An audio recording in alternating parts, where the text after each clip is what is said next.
Bonjour, Christian Dubois, votre coach financier, auteur de nombreux ouvrages en vente sur Amazon concernant la finance, la bourse, l'immobilier, etc. Tout ce qui touche à l'argent. Bien, aujourd'hui, nous allons regarder la loi numéro 9. Et la loi numéro 9, qu'est-ce qu'elle dit? Elle dit simplement investir et ne pas spéculer. Investir et ne pas spéculer. Qu'est-ce que ça veut dire? Ça veut dire qu'il va falloir privilégier des valeurs sûres.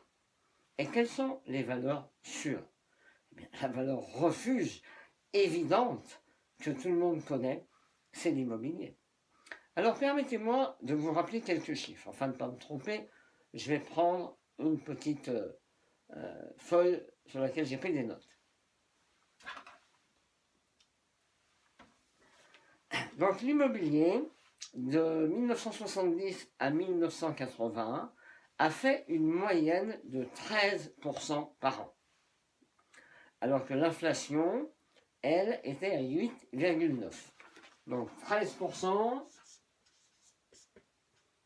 de rendement et 8,9% d'inflation. Dans les années 80 à 90, l'immobilier a fait 15,9% par an en moyenne pour une inflation à 6,9%. Dans les années 90 à 2000, la moins bonne décennie, l'immobilier a fait 2,5% par an pour une inflation à 1,9%.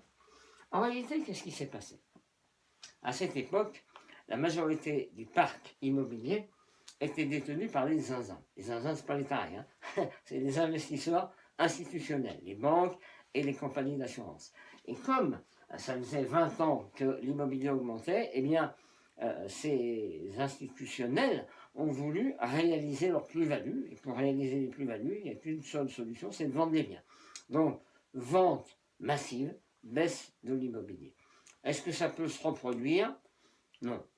Je ne dis pas que l'immobilier ne peut pas baisser. Je dis que ce scénario-là ne peut pas se reproduire. Pourquoi? Parce qu'aujourd'hui, le parc immobilier est détenu en majorité par le particulier. Ça ne veut pas dire que les banques et les compagnies d'assurance non plus. Mais le particulier a beaucoup investi dans l'immobilier, grâce notamment aux lois de défiscalisation qui ont été mises en place en France. Plus, ils se rendent compte de plus en plus les gens que l'immobilier est une valeur refuge et qu'il y a un bon rendement, une bonne rentabilité, etc., etc. Ensuite, de 2000 à aujourd'hui, 15% avec une inflation de 1,8%. Alors, vous voyez qu'effectivement, c'est une valeur refuge. Maintenant, on pourrait dire, d'accord, ouais, ok, M. Dubois, on est bien d'accord avec vous, mais est-ce que c'est le bon moment d'acheter? Ce que je propose, c'est qu'on compare. On compare la conjoncture d'il y a 20 ans et la conjoncture d'aujourd'hui. Donc, il y a 20 ans et aujourd'hui.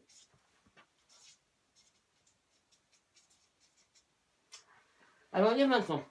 Il y a 20 ans, souvenez-vous, les taux d'intérêt d'emprunt étaient souvent à deux chiffres. On empruntait à 11%, à 12%. Aujourd'hui, les taux d'intérêt d'emprunt sont historiquement bas. Ils n'ont jamais été aussi bas, on emprunte à moins de 2%.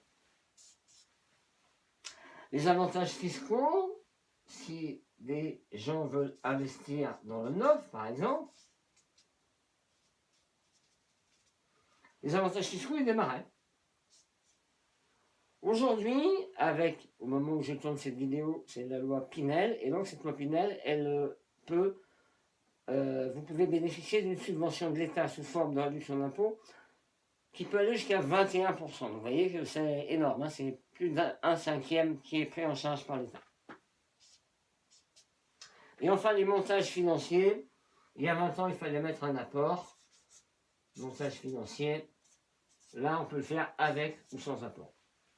Donc, à votre avis, est-ce qu'il vaut mieux acheter de l'immobilier, le foncier, peu importe, quand les taux d'intérêt d'emprunt sont hauts ou quand les taux d'intérêt d'emprunt sont bas? Ah oui, quand ils sont bas, bien sûr. Est-ce qu'il vaut mieux acheter de l'immobilier quand il y a peu d'avantages fiscaux, quand il y a beaucoup d'avantages fiscaux? Bah oui, quand il y a beaucoup d'avantages fiscaux.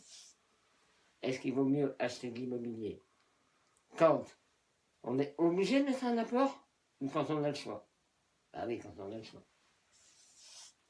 Donc nous constatons ensemble que la conjoncture d'aujourd'hui est plus favorable que la conjoncture d'il y a 20 ans.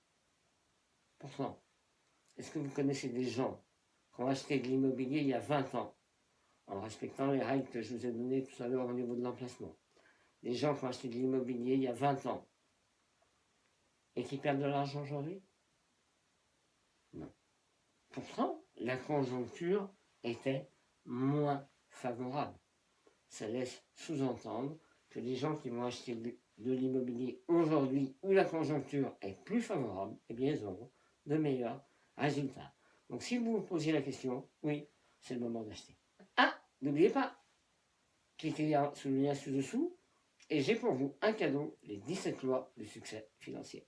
À bientôt. Au revoir.